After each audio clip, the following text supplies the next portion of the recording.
네, 안녕하세요. 저는 오늘 건설 및 환경공학과에서 로봇공학학이라는 주제로 발표하게 된 카이스트 건설 및 환경공학과 아이랩 연구실의 김기섭입니다. 먼저 저에 관해서 간단히 설명을 드리자면 카이스트 학부 1, 2학번으로 들어와서 학부를 17년도에 졸업을 하였고요.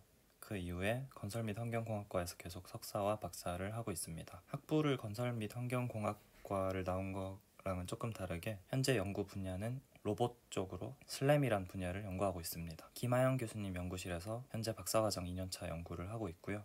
저에 관해서 더 다양한 정보는 위에 제 개인 사이트 링크에서 확인하실 수 있습니다. 그래서 제가 듣기로 이게 건설 및 환경공학과 학부생 분들을 위해서 어떤 도움이 되고자 하는 정보를 전달해 드리려고 생각을 하다 보니까 다음과 같이 목차를 짜게 되었습니다. 저도 옛날에 학부 시절을 생각해 보니까 어쩌다가 관광과를 진학하게 되었는지, 그리고 학부 시절을 어떻게 보냈었는지, 그러다가 이제 하나의 진로를 어떻게 선택하였는지에 대해서 먼저 소개를 드리고요. 그 이후에는 이제 제가 지금 하고 있는 슬램이란 연구 분야에 대해서 조금 더 소개를 드리고자 합니다. 그리고 마지막으로 건설 및 환경공학과에서 로보틱스를 할 때 장점과 단점에 대해서 간단하게 말씀을 드리고자 합니다.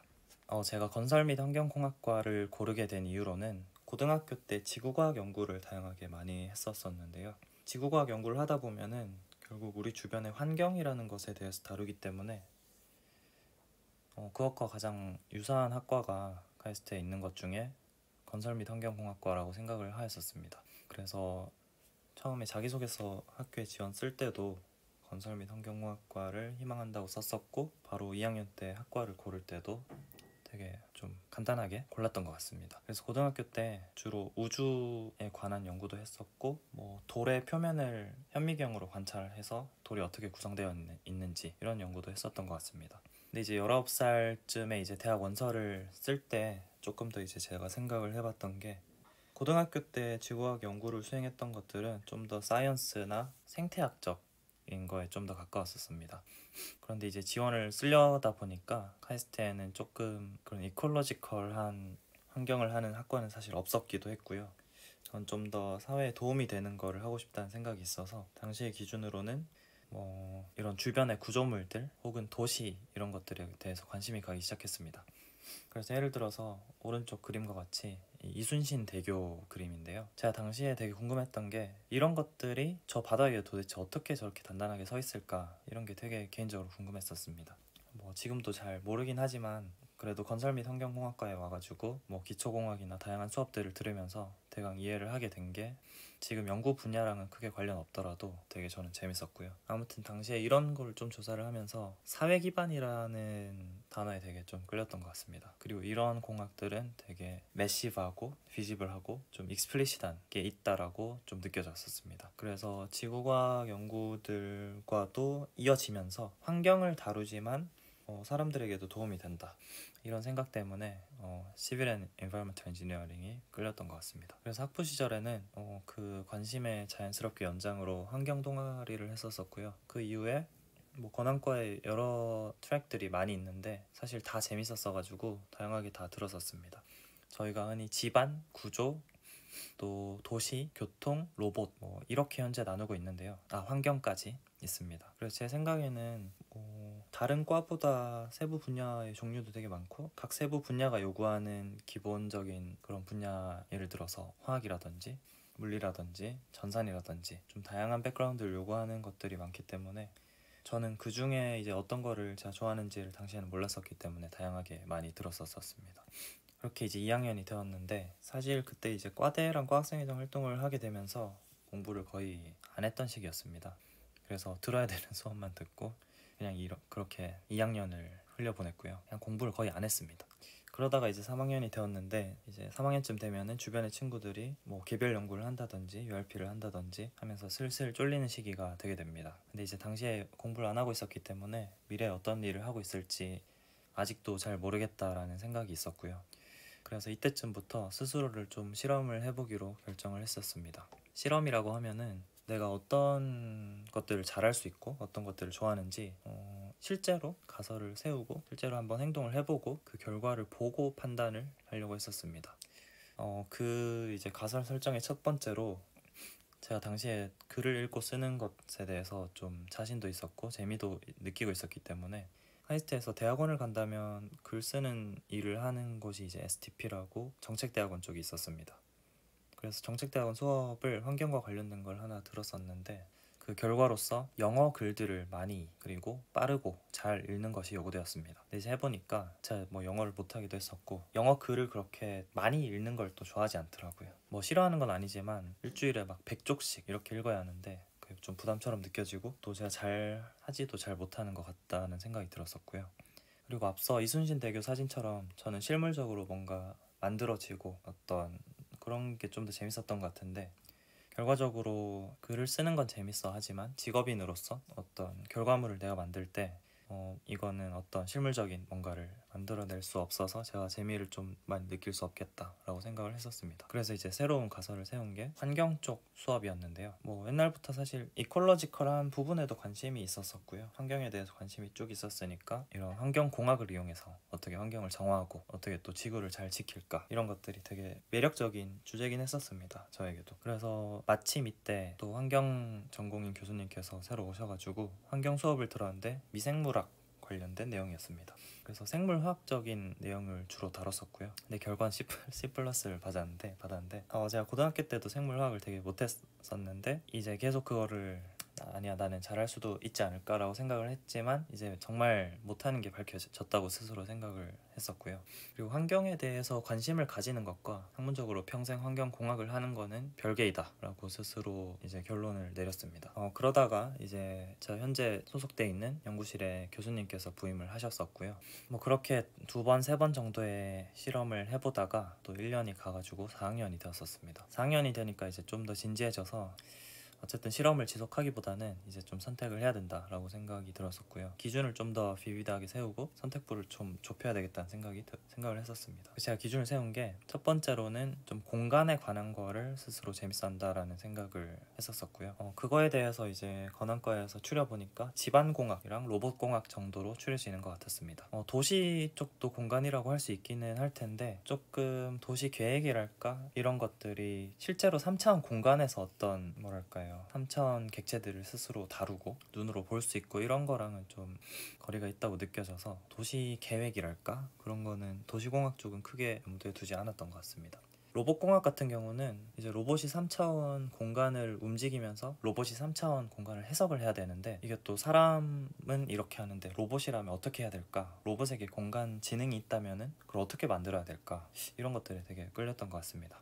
당시에는 이제 슬램이라는 지금 연구 분야에 대한 것도 잘 몰랐고요. 그런 좀 막연한 생각이 있었습니다. 2번째 기준이 있었는데 제가 이제 상상한 거를 스스로 바로 좀 구현을 하는 일이었으면 좋겠다고 생각을 했었습니다. 뭐 예를 들어서 레고 만들기 같은 느낌인 거죠. 옛날에 레고 만드는 것도 좋아했었었고 그러다 보니까 지방공학 쪽이 조금 배제가 되었는데 이미 일단 로봇공학에 비해서 성숙한 분야라는 이유도 있었고 뭐 예를 들어서 터널을 짓는다 이러면 이제 여러 사람들이 함께 현장에서 뭐 1년씩 2년씩 일을 할 때 이제 세상에 그 멋진 터널이 나오는 거기 때문에 그 결과물은 되게 멋있지만 제가 당장 어떤 거를 바로 기여할 수 있는 게 좀 적은 분야다라고 생각이 들었습니다.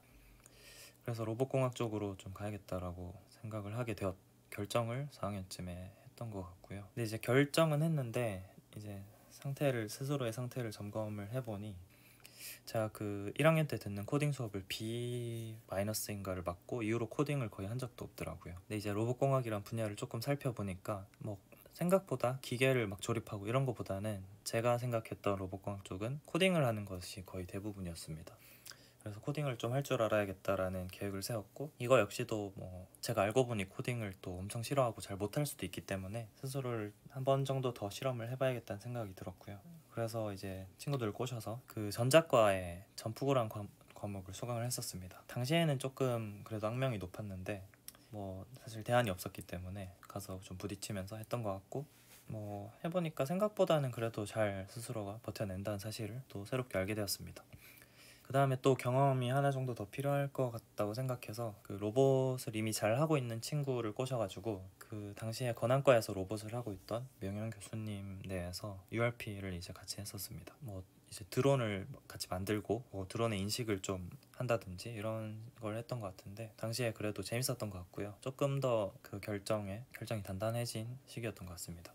근데 이제 두 번째 계획이 5학년을 가야겠다라고 사실 생각을 했었는데요. 좀 기본기를 쌓고 가야겠다라고 생각을 스스로 했던 것 같습니다. 그래서 5학년 때 김하연 교수님 연구실 컨택을 이제 했었었고 봄학기에 기본적인 리눅스 관련된 거라든지 C랑 C++ 같은 로봇 쪽에서 많이 쓰이는 언어들을 이제 공부를 하는 시간들을 그냥 가졌었습니다. 그래서 5학년이기는 하지만 가을 학기부터 연구실에 나왔었어가지고 사실 그냥 좀 석사 경험을 미리 좀 쌓은 학부와 석사의 사이 시기였던 것 같고요. 당시에 대전에서 아이로스라는 로봇 쪽에서 제일 큰 학회가 개최되었었는데 이제 참가하는 경험도 얻었던 시기였습니다.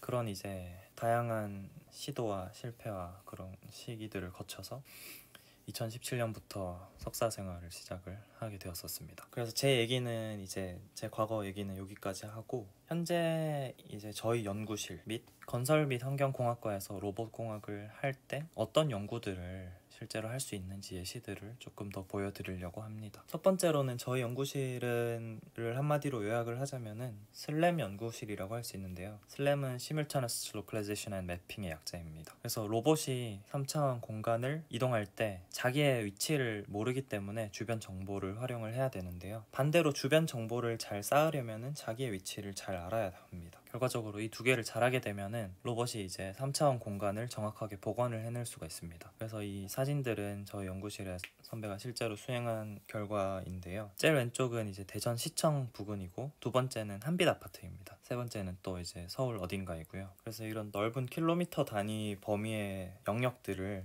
그냥 자동 로봇 예를 들어서 뭐 자율주행차라고 하면은 자율주행차가 그냥 한번 쓱 훑고 지나가는 것만으로도 아래 그림과 같이 3차원 형상을 잘 복원을 해낼 수가 있는 것이죠. 그래서 이런 분야를 대규모 도시 매핑이라고 저희는 부르고 있고 이렇게 생성된 도시 지도를 이용하면은 센서 데이터 기반으로 도시의 어떤 다양한 것들을 분석을 해볼 수가 있게 됩니다. 그래서 저는 이거를 슬램 기반 혹은 센서 기반 도시 분석이라고 이제 말하고 싶은데요. 그래서 오른쪽 사진은 방금 전 슬라이드에서 본 것처럼 어떤 매핑 로봇이 도시를 복원한 3차원 형상이 하얀색 점들입니다. 근데 그 하얀색 점들 공간 속에서 내가 어디인가 있다고 했을 때 내가 그 공간에서 느끼는 예를 들어서 열린 정도라든지 그 공간에서 느끼는 심리적인 느낌 같은 게 분명히 있을 수 있습니다. 예를 들어서 광장 같은 곳들은 엄청 뻥 뚫려 있고 그래서 시원하다는 느낌을 받을 수 있고요.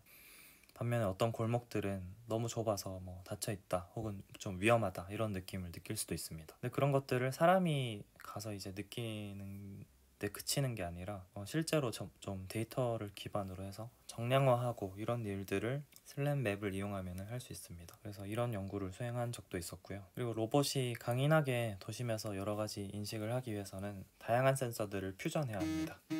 그래서 다양한 센서들을 다루는 경험 역시 그런 경험을 또 쌓을 수도 있고요. 여기에서는 이제 라이다와 레이더라는 센서를 예시로 보여주고 있습니다. 사진은 학교 앞에 갑천 다리인데요. 아마 여러분들 잘 아실 거라 생각합니다. 그래서 그 갑천 다리에서 로봇은 실제로 라이다를 이용해서는 대략 위와 같은 인식을 하고 레이더라는 센서를 이용해서는 아래 그림과 같은 로봇이 느끼는 공간은 아래 그림과 같습니다. 그래서 이런 센서 데이터를 이용해서 로봇이 자기가 현재 어떤 위치에 있는지 혹은 주변에 어떤 물체들이 지나가고 있는지 이런 것들을 분석하고 인식할 수 있게 됩니다. 이런 기술은 그래서 자율주행 자동차에도 기반이 되는 기술이고요. 이런 것들을 잘 연구하기 위해서 저희가 직접 데이터셋을 제작하기도 한다든지 그리고 새로운 위치인식 기법을 개발하기도 한다든지 이런 연구들을 수행하고 있습니다. 그리고 마지막으로 수중 로봇에 관한 연구도 저희 연구실에서 하고 있는데요. 제가 직접 잘 아는 분야는 아니지만 간단히 소개를 해드리자면 저희 연구실 수중 로봇 담당하시는 그런 분의 모습인데 실제로 어떤 저수지에 가서 수중 로봇을 물에 담그고 조종하고 인식하고 이런 실험들을 수행하기도 합니다. 혹은 실제로 어떤 이런 필드에 나가지 않더라도 알고리즘적으로 어떻게 수중에서 얻어지는 센서 데이터를 더 좋은 품질로 개선할 것인가 이런 거에 관한 연구도 하고요. 그리고 오른쪽 아래 사진은 이게 항공모함인데 항공모함 표면에 뭐 따개비 같은 것들이 달라붙을 수 있기 때문에 그런 선체를 점검하는 데 로봇이 또 쓰이기도 합니다. 그래서 그 배의 표면을 정확하게 또 복원하기 위해서 슬램 기술이 또 쓰일 수 있습니다. 그래서 건설 및 환경공학과에서 로봇공학을 한다는 게 어떤 건지 좀 예시들을 보여드렸고요. 마지막으로 그래서 건항과 출신이 제가 학부 때 뭐 집안공학이나 구조공학이나 환경공학 수업들을 잘 하진 못했지만 그래도 다 들으면서 그런 시빌 앤 엔바이러먼털 백그라운드를 가지고 결과적으로 로봇공학을 하게 되었는데, 그래서 좋은 점이 뭘까 좀 생각을 해봤습니다. 일단 첫 번째로 시빌 앤 엔바이러먼털 쪽에서 어떤 것들이 프로블럼인지를 실제로 경험을 통해서 이해를 하고 있기 때문에 그런 것들을 풀 수 있다라는 장점이 있는 것 같습니다. 예를 들어서 뭐 도시 계획이나 도시공학 쪽 분야에서는 도시 가시성이란 개념을 뭐 예를 들어서 정량화하고 싶을 수도 있는데, 기존에는 설문조사나 아니면 시뮬레이션 환경에서만 이루어질 수 있었다면은 저희는 로봇공학이나 센서 퓨전이나 슬램 기술을 이용해서 전혀 새로운 차원의 메소드로 그 문제를 이제 풀어줄 수 있다라고 생각을 하고 있습니다. 그렇기 때문에 좀 기존 분야 입장에선 새롭게 느껴질 수도 있는 것 같고요. 결과적으로 뭐 잘 먹히고 과제도 잘 딸 수 있고 그래서 좋은 것 같습니다. 그리고 두 번째로 이런 일들을 할 때 어쨌든 저희 혼자 할 수 있는 건 아니고 저희보다 더 도메인 널리지를 더 많이 가지고 있는 건항과 다른 연구실과 협업을 해야 하는 일들이 많은데요. 이때 이제 건항과 출신이 로봇공학을 하기 때문에 각 주제를 이미 잘 이해하고 있기 때문에 좀 더 소통하는 데 편한 것도 있는 것 같습니다. 그러면은 이제 로봇공학을 하는데 사실은 전기나 전산과에서 하는 경우가 일반적인데, 건항과에서 하기 때문에 뭐 안 좋은 점까지는 아니지만 그래도 뭐 그런 게 있을까요? 라고 물어보신다면은 저희가 흔히 얘기하기로는 졸업장에 이제 건항과로 찍히기 때문에 로봇 회사를 갈 때 불리하다 뭐 이런 식으로 학부생 때라든지 석사 친구들이 그렇게 물어보는 경우가 있는 것 같습니다.